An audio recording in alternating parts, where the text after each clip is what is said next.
Hello, everybody. This is the official podcast of the number one source for information on the Boston Red Sox minor league farm system on the web. This is the SoxProspects.com podcast, episode number 132. Thank you all for listening. My name is Chris Hatfield. I'm the executive editor of SoxProspects.com, coming to you from the Sox Prospects Mid-Atlantic offices here in our nation's capital. On my lap is Firefly the Cat, and on the line is our director of scouting, Ian Kundle. Ian, what's going on, brother? How are we doing? It's good to be back on the air as my phone starts to make noise for no reason. Gotta love those when those videos autoplay when you're on Twitter. Yeah, it's good to be back and talking a little baseball again. Yeah, we squeezed out a little bit of time tonight. Sorry for the lack of heads up on Twitter or anything for questions, but we squeezed out a little bit of time tonight to talk about some recent news. All of it positive, thank goodness. Some stuff happening. The Arizona Fall League just ended, and Rule 5 40-man roster additions were announced today. Today is November the 20th, getting ahead of myself. Let's not get ahead of ourselves, yeah. It's not, yeah. It's November the 20th, and today was the deadline for teams to add players to protect them from the Rule 5 draft. So the Red Sox added 3 players. We'll talk about that. Like I said, we'll talk about the end of the Arizona Fall League and check in on some guys in the winter leagues as well. So thank you for downloading. We got a good quick episode for you today. A couple quick housekeeping notes. You can support the podcast a couple ways. One is to subscribe and rate and review. We're on iTunes, we're on Stitcher, we're on Google Play Music, we're on YouTube. Subscribe so you know when a new episode is up, and give us a 4 or 5-star rating and a nice review. That'll help us get into some new ears. Also, you can support us on patreon.com/SoxProspects. I've been talking about it for a while. You get rewards based on an amount you pledge to give per episode. And as always, we want to thank our $5 level contributors. That'd be Sox Signatures, Lendell Martin, Kirby Miller, Gerardo Ian Tosca, Kyle Costigan, Tyler Woodrow, Jeff Trainer, David Nardone, Tim Harding, Tim Ware, Scott Klebe, Hurricanes 1, Bill Stanton, Deb Kendall, and our newest $5 contributor, Evan Kirkwood. Welcome to the crew, brother. Thanks to them and to all of our contributors on Patreon. We love getting your emails. You don't have to wait for us to call from on Twitter or anything. Send those to podcast@soxprospects.com. Got something you want to hear about? We want to talk about it, so send us your emails. Finally, you can follow the site's main account on Twitter, @SoxProspects. I'm at SP Chris Hatfield, and you can follow Ian at Ian Kundle. That's IANCUNDALL. And make sure you're following our news page on the website at news.soxprospects.com. Actually, a quick programming note. To those of you who use the website often as a resource, as you darn well should, you may have grown accustomed to using the Sox Prospects Wiki that had a few lists on there. In particular, probably the most well-traveled pages, Ian, I would say, at least the pages I use the most, were our Rule 5 lists and minor league free agent lists. The wiki is no more. The wiki is dead. Long live the wiki. We got rid of it because basically we were paying extra to have this wiki that didn't make sense to have on a wiki. So we can put it on our own site. Yeah, so those pages are now on the website. If you go to the website, you'll look at the top, and on the header bar there's now an option way towards the right for lists. If you click that, the first list you go to is the minor league free agent list, but then you'll see links there for minor league free agent eligibility, Rule 5 eligibility, options remaining, Sox Prospects Players of the Year, the Rookie Development Program, and the club's affiliate history.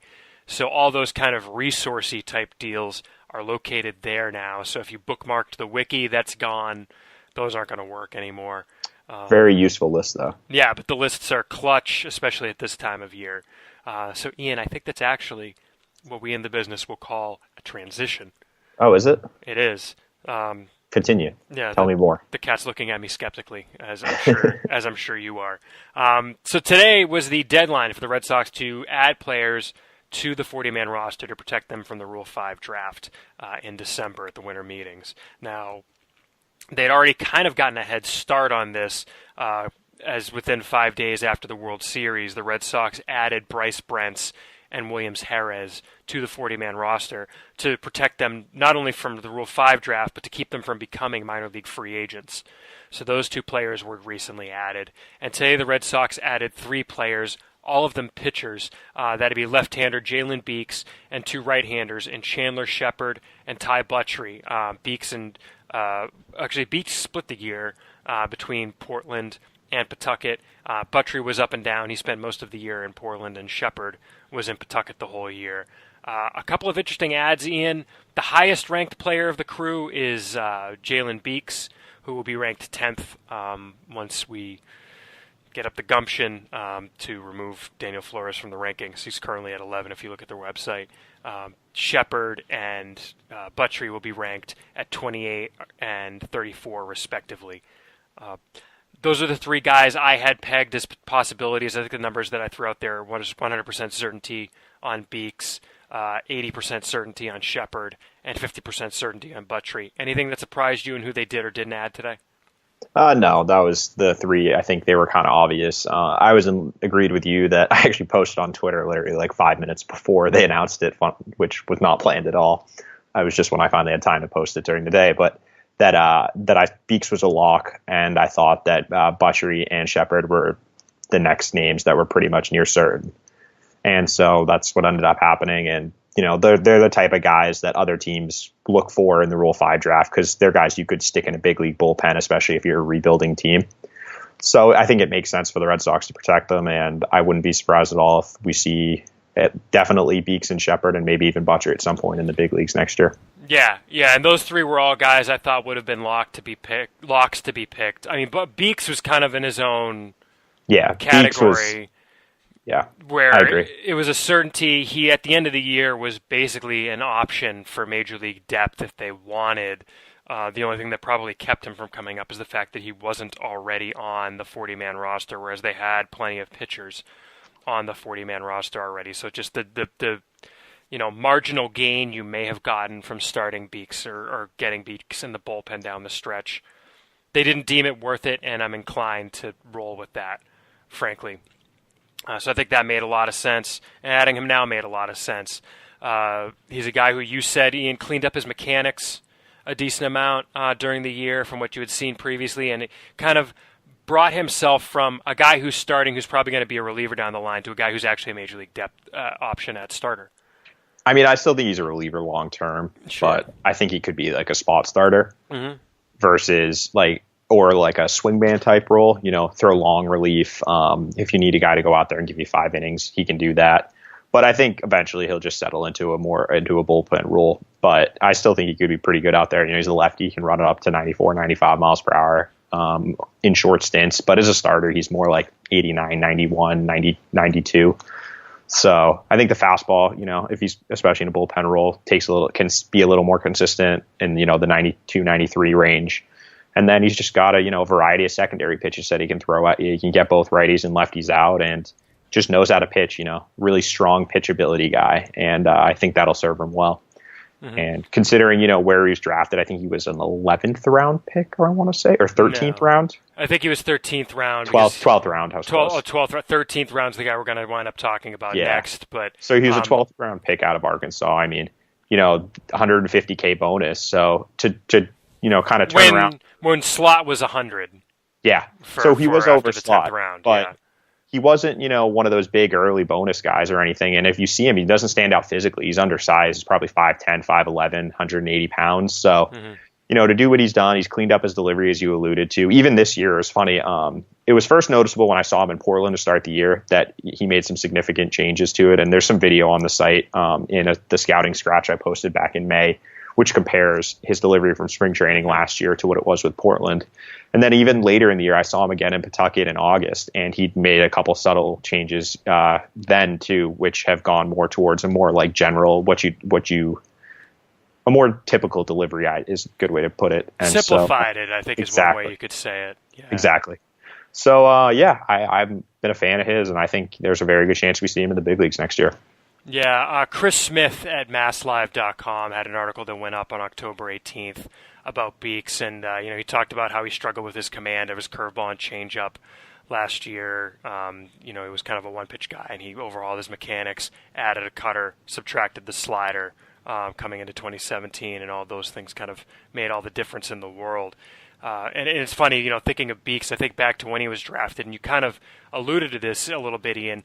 In the 2014 draft, which is where the college guys who are eligible now for the Rule 5 draft were drafted, the 11th, 12th, and 13th round picks the Red Sox had. So this is after you get out of that first 10 rounds where you're talking about your net slot values and things like that.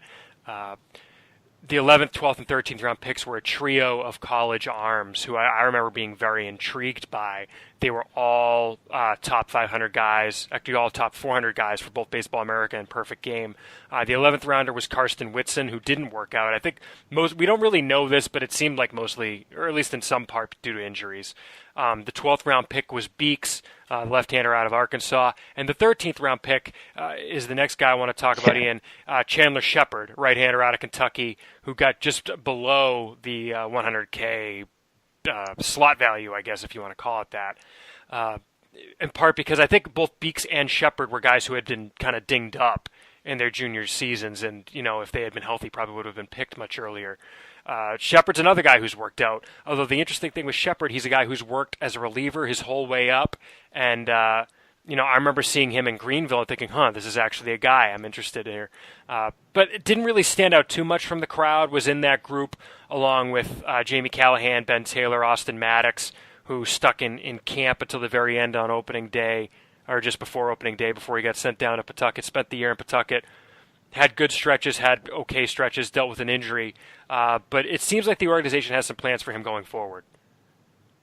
Yeah, I was just I couldn't find his stats, but I've been trying to find him. His Winter League, he's been starting, which is pretty interesting because, as you alluded to, he's been a reliever his entire career. Mm-hmm. Actually, I looked, he did actually have a few starts back when he was in college at Kentucky, but that was it. But since he signed with the Red Sox, he's made 2 spot starts, it looks like, with Pawtucket in 2016 and Lowell in 2014, which was like a 1-inning start probably. Yeah, well, the Lowell thing was just when he was on the Lowell plan, because I remember I looked this up earlier this offseason, and the 2 in Pawtucket were bullpen games. Yeah, so he's worked out of the bullpen, and he's really he shows a changeup also, but it's mostly fastball slider, and so he's mostly a 2-pitch guy, which makes sense for bullpen role. But the thing I was talking about with Chaz Fiorina earlier about why I think it makes sense for him to kind of try out the swingman role is that his stuff is it's average-ish, maybe a tick above for like bullpen, and it projects as like a 6th inning guy. Mm-hmm. And those kind of arms are pretty fungible. We saw the Red Sox this year roll through a lot of guys who were 6th inning types, and I'm not sure he's like a 7th or 8th inning guy, or I don't think he is. But if he's a swingman or a long relief type, I think that's kind of where baseball is going, as we saw in the playoffs. Starters are getting a shorter look. Even this year in the regular season, starters weren't working as deep into games. And if you can have someone who can bridge, those 4th, 5th, 6th innings, give you 2 to 3 innings in an outing, that's a pretty valuable piece of a major league bullpen. And I'd argue is more valuable than someone who just pitches, a 1-inning, 6th inning guy. Mm-hmm. So I kind of, that role of stretching him out like they were in the Winter League was pretty intriguing to me. Yeah, and still are, actually. I mean, he started a couple days ago. Yeah, so I couldn't find his stats. I've got it up right here, and he's made 7 starts in 33 innings. He's allowed 32 hits, 9 runs. His ERA is 4.09. So 33 innings over 7 starts. He's averaging, how's your math these like days? 4 and 2/3, 4.2 or 4.1. Yeah, that sounds about right. I mean, he's got 1 start of 6 innings, a couple more starts where he pitched into the 6th and couldn't finish. He's almost certainly on a pitch count, you would presume. Yeah, I would guess 60 or 70 pitches, I would assume. Probably more than 70 if he's gone 6 innings. I can't. Although the game he went 6 innings, he allowed 1 run on 1 home run. No, it could be. I bet you it's like 75. The only hit he gave up in that game was a solo home run, no walks, 6 Ks. So he was shoving that game. Yeah. But 31 strikeouts to 9 walks in 33 innings. So he's having some success down in Mexico, which Winter League stats you have to take with an enormous grain of salt because the level of play varies in a significant way.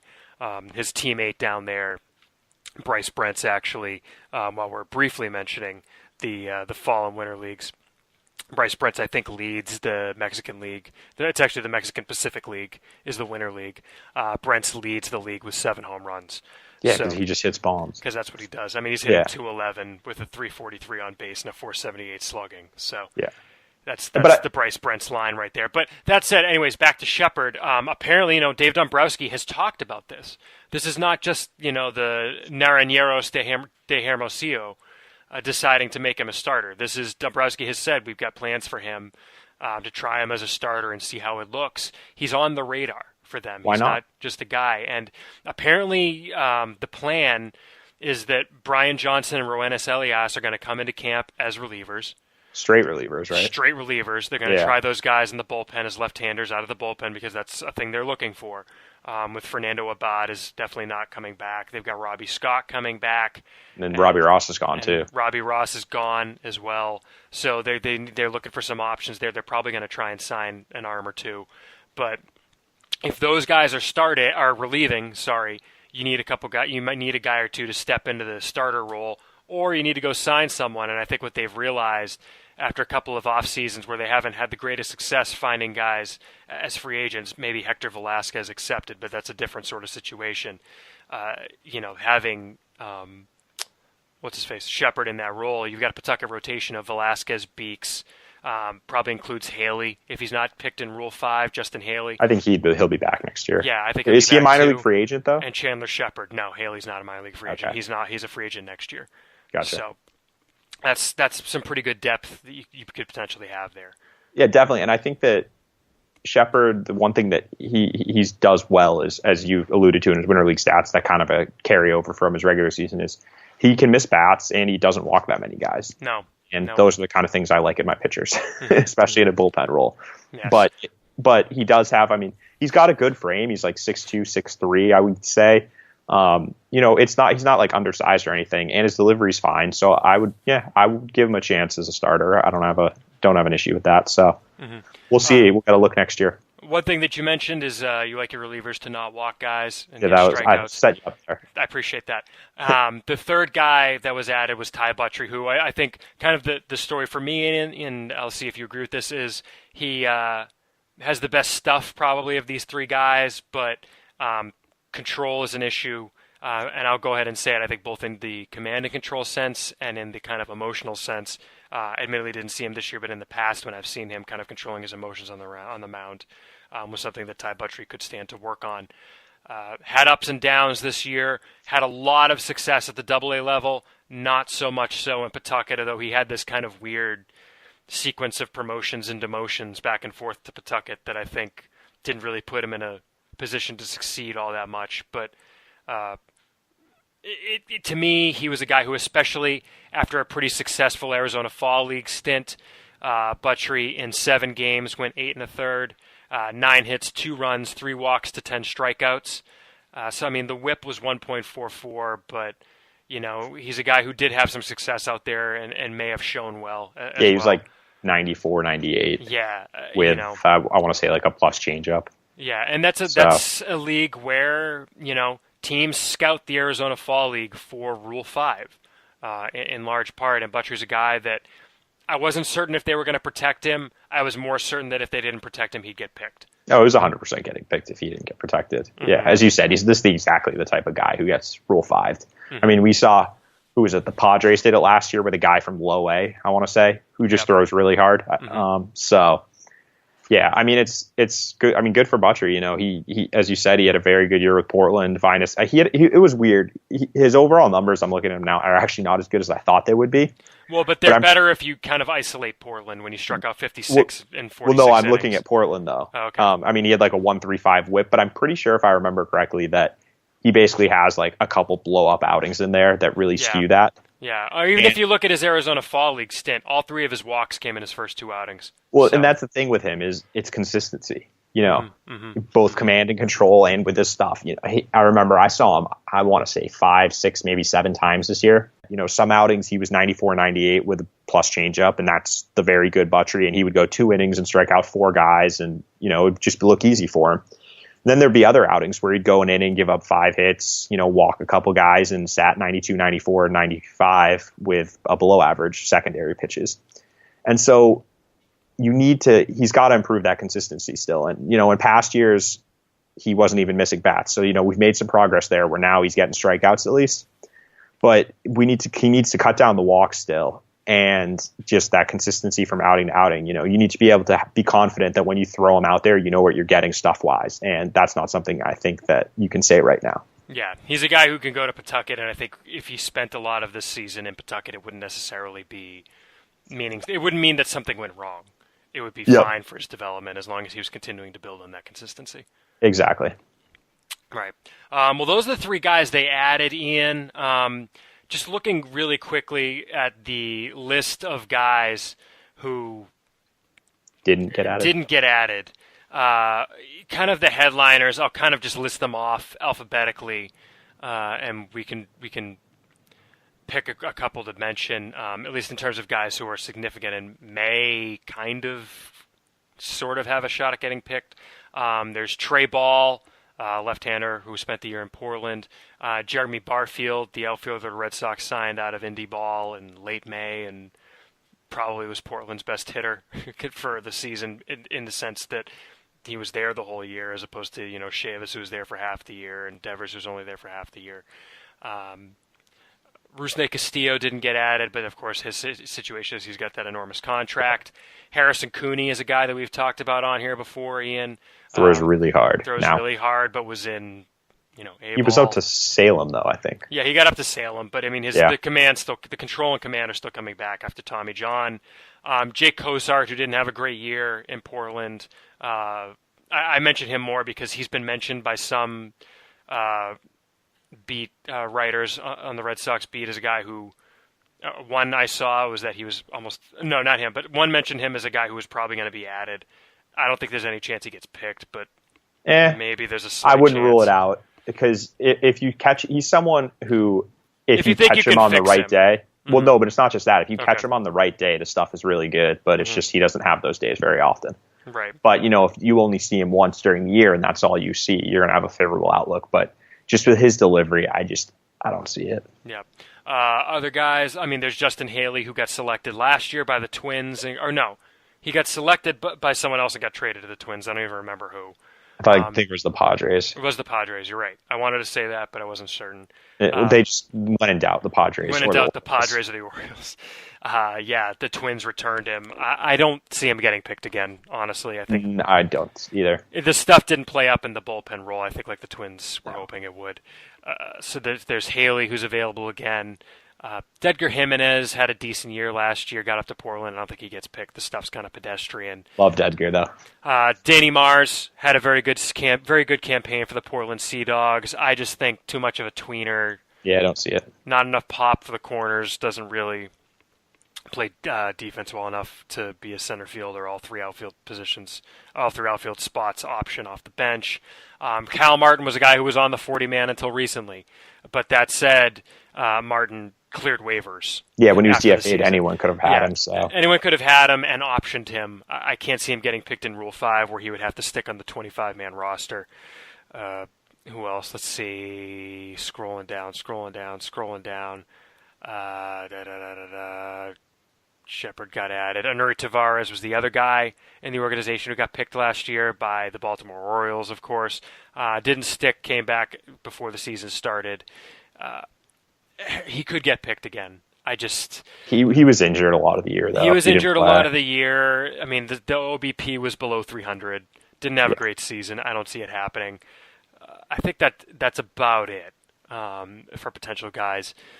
The only other two names I would throw out would be, they're just two Latin American guys who throw hard, and Algenis Martinez and Yankory Pimentel. And for the same logic, someone saw them really good and thinks these guys throw really hard. We're not very good. Let's stick them on the end of a bullpen and see what happens. Yep. But even then, those guys are stretches, I would say. Yeah, I mean, Pimentel is a guy that I would probably be more likely to say might get picked, kind of in where I thought Gerson Batista was going to fall. He did get protected today by the Mets. Did he get protected by the Mets? Yeah. I think that makes a lot of sense. The thing with Pimentel is that he got hit with the suspension, right? That ended his season. And I think teams might be wary of what's the velo.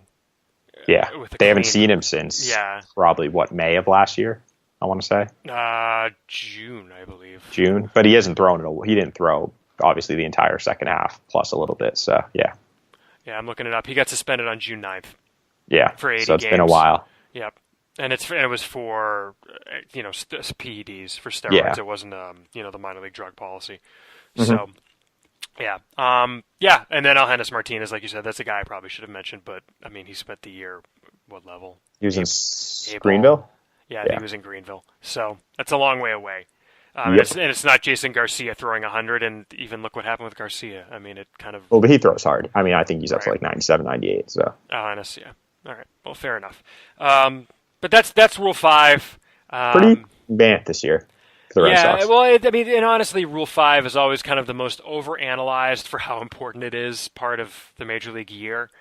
Yeah. It's just, I mean, I can still remember the year that, like, we called the Red Sox out for making a horrible decision by projecting Alex Hassan instead of Josh Fields, and Josh Fields got picked. I remember the Red Sox have 5 Josh Fields right now. When like Ryan Presley got picked, we it was like a big deal. It's just like, I've come around on relievers, as we kind of talked about in this, but makes sense, the guys they added. Yeah, and one thing that got mentioned on the Sox Prospects Forum that I wanted to mention briefly, the Red Sox do have a lot of relief pitching in particular on the 40-man right now. They're going to have to DFA and trade guys. Well, yeah, they have to. They have to. If they want to sign anyone. If they want to get anybody. I hate to speculate. I think there are guys who are probably on the bubble. I think I'm kind of finally coming off of the Henry Owens bandwagon after a very uneven Arizona Fall League, which I guess is something of a transition. You just wonder how much. I think not only how much longer do you roll with the experiment of the sidearm thing, but also would he clear at this point? I think there's a decent chance he would. I think there's a pretty good chance he'd clear at this point. Yeah. So maybe it's kind of a strategic way to DFA guys until you've got teams filling up their 40-man rosters. Well, so this is a logistic question. Is the 40-man roster locked now so that they can't DFA guys between now and the Rule 5 draft? What happens? If you DFA them, they become eligible for Rule 5 if they stick in your system, sure. Okay, but if you DFA someone... You can't add anyone, is the thing. Gotcha. So but if they DFA someone else, another team would have to claim them, though, so... Well, so you just can't protect guys from your own system, is what you're saying. You can't decide, like, say they can't DFA Henry Owens to protect Anuri Tavares. Yeah, that makes sense. If you can DFA someone if you're signing someone to a major league contract who's not presently in your system. Yeah, that makes sense. But you can't, pull the old switcheroo in the 11th hour. Yeah. So it's just kind of the universe of guys that are eligible for Rule 5 stays the same. Now, I think if a guy is traded, so say the Red Sox trade Anuri Tavares and the team that trades for him wants to protect him, I think they can. Yeah, that would make sense. But I think it's not. Yeah. But I mean, I can kind of remember, like, I think it was Bo Vaughn who got traded a couple of days before the Rule 5 draft way back in the day. Basically because I think we presumed that the Rangers went to the Red Sox and were like, look, we're going to pick Bo Vaughn in Rule 5. Do you want to, get something for him? And they traded for him and added him to their 40-man roster. So that's a thing that can happen. Yep. Anyway, sorry, getting into the weeds. Yeah, into the weeds. Let's get out of the weeds, Ian. Let's mention the Arizona Fall League, as I briefly brought up. Red Sox had 7 guys there. They played for the Peoria Javelinas, I believe, is the team name, Ian. And the Javelinas won the AFL championship. Which it's always funny to see guys like celebrating that, like it matters. It's like a championship's a championship. I guess it is, but it's like you get 'em. Darren Fenster won 2 championships this year. That's true. That's very true. That's very, very true. But the Red Sox had 7 guys there. I would say 3 highlights, a couple of lowlights, and a couple of okay campaigns. The highlights, I guess the top prospect the Red Sox had there was Michael Chavis. But Chavis in 23 games hit .261, .327, .478, 4 home runs, 6 doubles. Had a strong campaign, 7 walks to 20 strikeouts, but nothing too concerning for me there. Split his time between third base and first base, and reportedly looked pretty good at first base. Strong end to the season for him, and what was a very good year. I like where we saw out of Chavis. He didn't necessarily dominate, but I think that would have been asking a little much out of him. Yeah, no, I mean, from what based on having him not coming off a season where he didn't play an entire year, and now he did play most of this year, and you'd expect maybe he's a little tired, but to still see him, he's hitting for power still. Mm-hmm. The strikeouts weren't outrageous, it was under 1 a game, and he's walking a little bit. And what do you hit? You said 260 something, so 261. I think that that's not the end of the world for him, because he's not someone for me who's going to be a consistent 300 hitter or even maybe a 280 hitter. He's someone who's probably going to be in like the 260 to 275 range. So that's, it was good to see him just, continue his season, and that's going to give him a lot of confidence, I would think, going into the off season, and something to build upon for next year. Yeah. I think Chavis' campaign in the AFL was a great success. A couple other strong outings in the AFL. We mentioned Ty Buttrey. No need to go back into that. The other highlight for me, Ian, Bobby Pointer keeps getting guys out. 10 innings over 7 outings, 10 hits, 4 runs, 1 home run allowed, 1 walk to 10 strikeouts. So he was even striking guys out there. Man, he's putting himself on the radar. Yep, and as I said, I like pitchers who don't walk guys and strike guys out, and he did that all year in Portland and Salem, and then he's carried that over to the offseason, which again is good to see. Yeah, because if you see him, it's a strange profile, but by hook or by crook, he gets the job done. Yeah, it works. 6-foot lefties, throws 89 to 90. Who would have thought? A couple of other infielders the Red Sox sent to the Arizona Fall League, Chad De La Guerra and Josh Tobias, weren't featured as often in the lineup for Peoria as Chavis was, but let's put it this way. De La Guerra had a little bit more success, 255, 309, 431, had a couple of home runs, a triple and a double. One of the home runs was an inside-the-park home run. They might have both been, actually. I know at least one was. But a pretty good end of his season as well. And Tobias, 261, 327, 304. So the lack of power is a little concerning to me, Ian. But other than the power difference, pretty similar lines, which is a huge difference, frankly. But De La Guerra continuing to have whelming numbers. Not overwhelming, not underwhelming, merely whelming. Tobias, I think, kind of maybe not turning back into a pumpkin, but kind of showing us a little bit more after a strong start to the year in Salem. Kind of cooled off in Portland, and I think this is he is what he is. Yeah, Tobias is, I think De La Guerra is pretty clearly past him in terms of the depth chart. Mm-hmm. And as you said, the power, he just doesn't have any, has never really shown any. So when you combine that with the defensive profile where it's second base only, and he's not a very good defender there, just not a lot of versatility or upside, I would say. Versus De La Guerra, at least you can talk yourself into a utility profile, given he can play second, short, and third, and probably fake it in the outfield. Mm-hmm. Yeah, well, it'll be interesting to see what they do in Portland next year, where it's those two probably, plus Jeremy Rivera, I would think, is your trio up the middle. And I think what you're going to see is they'll probably rotate where Rivera's playing short, and then De La Guerra's at second, and then on days where De La Guerra's playing short, Tobias is at second, and they'll probably rotate the three of them. Yeah, I could see that for sure. Plus use the DH. On the mound, the other two players who were down in the Arizona Fall League, Henry Owens, we mentioned, was the starter they had down there. 6 games started, an ERA of 8.86, 13 walks to 15 strikeouts, and 21 and a third innings, over which he gave up 21 runs. Anytime you're talking about 6 games started, you do have to kind of go game by game, and Owens' first start was a disaster, 1+ innings. 2 hits, 5 walks, 4 runs allowed. But after that, I mean, it was okay. It wasn't great. The only outing where he really was striking guys out, his third outing in 4 innings, he allowed 5 runs on 6 hits. So I think when he was in the zone, he was getting hit. When he was out of the zone, he was walking guys. Not a strong Arizona for Owens, which I think, like I said, I think probably the upshot is maybe you can pass him through waivers now.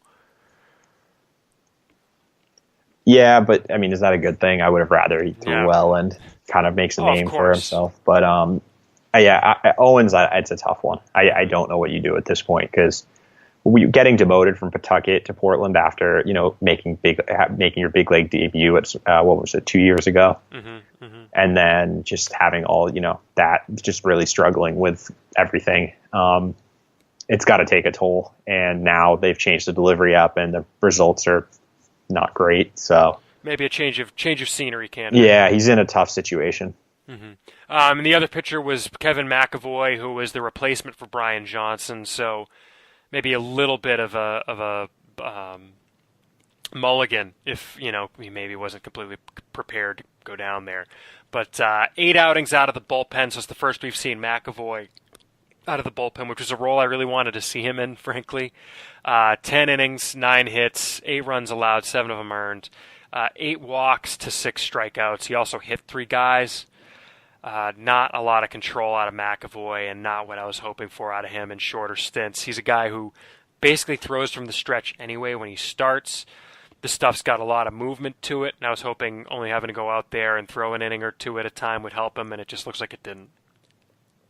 Yeah, and the tough thing for him is that, as you said, he's kind of a tweener, the stuff-wise. It's not enough to start, and in the bullpen, you thought maybe it would play up, but it just hasn't really.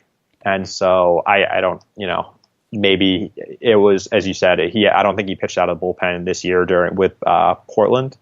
So it would be, that was obviously his first time in that role. So maybe it's something that he needs some time to get used to and, refine the pitch mix and just say, these are the 2 I'm going to focus on and have an offseason to work on it. Right. But again, he's someone who, they drafted him pretty early. I want to say it was a 4th round pick. Is that right? 5th round? Who is this now? Sorry. McAvoy. Yeah, 4th rounder. Sorry. I knew who you were talking about, but was blanking. McAvoy was a 4th rounder out of Bryant. Yeah, so he was a pretty high pick and obviously got 300K. So they saw something in there, but just hasn't translated. And next year, he's revive eligible this year. Mm-hmm. As we didn't even mention him with that section, so I don't think he gets picked. Right. But next year's a big year for him. He's going to have to take to that bullpen role, or something's going to have to happen soon. Yep. It's crossroads, if you will. Yeah. Other winter leagues, we mentioned Bryce Brents, we mentioned Chandler Shepard, some other highlights, and kind of leading me into something I wanted to talk to you about briefly, Ian, before we sign off. The other highlight for me so far this offseason has been Blake Swihart. In 27 at-bats, so in kind of a short 3-week stint down in the Dominican League over the winter. He's now back in New Mexico to prepare to get married. He's getting married in December. Swihart hit 407, 515, 481. Had a really successful stint down there. Let's see, extra base hits, 2 doubles, so no home runs, but in 9 games he caught, I believe, 7 or 8 of them, which is more than he even did down the stretch in Pawtucket. Looks like he's feeling healthy for the first time in a long time, and I'm very interested to see what they do with him when he comes back this spring. Swihart is out of options on our 2018 projections right now, and this I think probably reflects more what we felt at the end of the season than maybe now, but we have him projected as a trade candidate because it's really just hard to see where he fits in the roster. But, Ian, with the news that Dustin Pedroia is going to start the year on the DL and be out probably for the first couple of months, it'd be interesting to see how they use Swihart. You've got both Christian Vasquez and Sandy Leon coming back. Maybe Swihart in a utility role. We're hearing there's a report from Peter Gammons today that some officials within the Red Sox organization would like to see what Swihart can do at second and maybe try working him at second, maybe at third, maybe in the outfield, use him as kind of a super utility role, who can also catch as your third catcher. I think that's a really interesting way to keep him on the roster and use him. And frankly, maybe groom him to take over a catcher spot down the road, maybe next year instead of Sandy Leon. I'm a big fan, and I think you are too, right? Yeah, that's definitely something I could get on board with. With the way baseball's going, you need versatility from your bench guys. And if you can have a player like Swihart, who it's clear because of his ankle or for whatever reason, he can't catch, every day. But at this point right now, maybe in a situation where he's catching, twice a week, then he can play second base, third base, corner outfield, maybe even first base if they need someone fill in there. That's a useful player and gives you a lot of flexibility with your bench. And I think we forget a little bit that he's a very good athlete for a catcher. I mean, he was a shortstop in high school.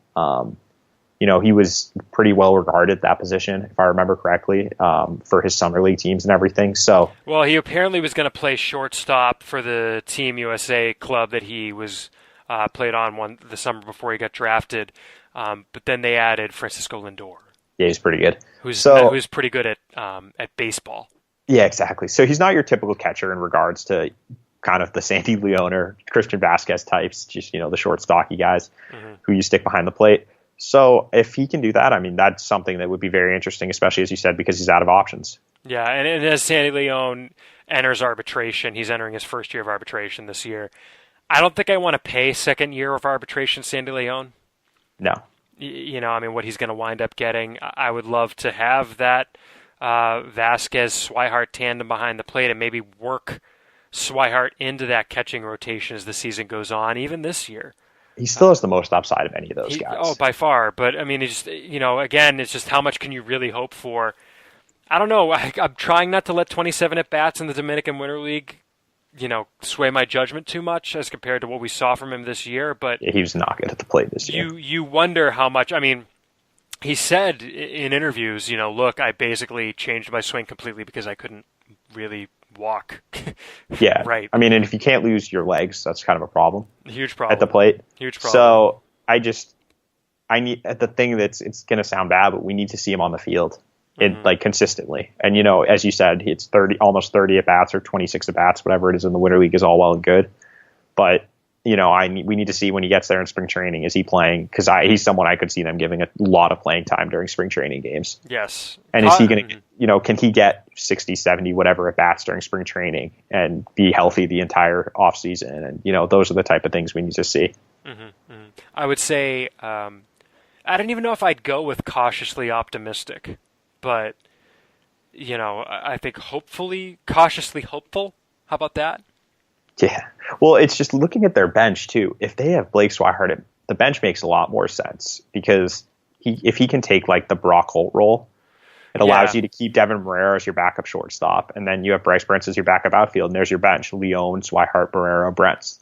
Well, but then, so you in this situation to start the year, Ian, you're starting Marco Hernandez at second base, which appears to be what they're ready to do, which I'm all in love. All in on that. Presuming health. Yes, and I think rust is something you need to be wary of.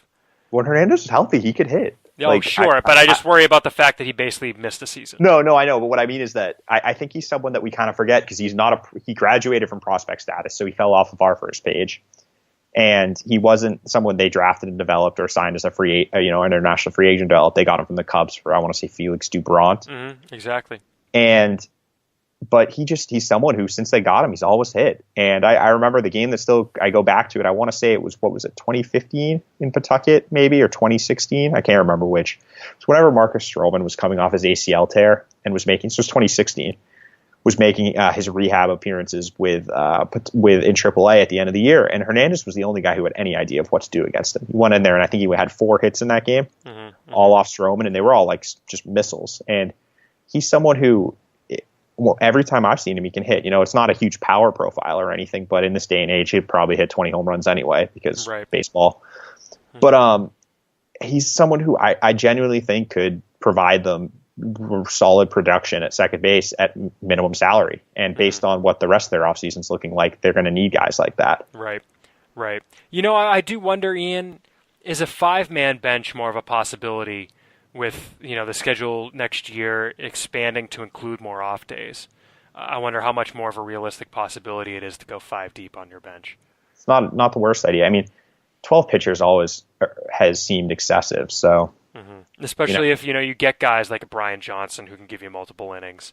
Especially if you look at the projected bullpen we have right now, Johnson can give you multiple innings. Hembry can, Austin Maddox can, Matt Barnes could hypothetically. They have a lot. They don't really have any 1-inning guys except for Kimbrel, just because Carson Smith at this point. Carson Smith also because of his injuries. But yeah, Thornburg when he comes back. I forgot about him. He's not even on there. Well, because he's probably going to be injured to start the year. But I think they said he might be ready for spring training. Yeah, so it's going to be interesting. I mean, they have some moves to make, which I'm sure we'll talk about in future episodes. But yeah, all right. Well, I think that's probably a good place to wrap it up, Ian. I agree. Yeah. All right. Well, I want to thank everybody for downloading. Again, rate and review us. Patreon.com/SoxProspects to support this podcast. We'll be back at you again soon. We will be coming out in the near future at regularly irregular intervals. So we're not going away for the off season. We just can't tell you when the next one will be. Yeah, because frankly, I'm working like a madman. Yeah, I'm very busy, especially in December too. So and we've got some scouting reports to update. So keep an eye on the news page. Keep an eye on the Twitter. Remember Daniel Flores. Thanks everybody for downloading.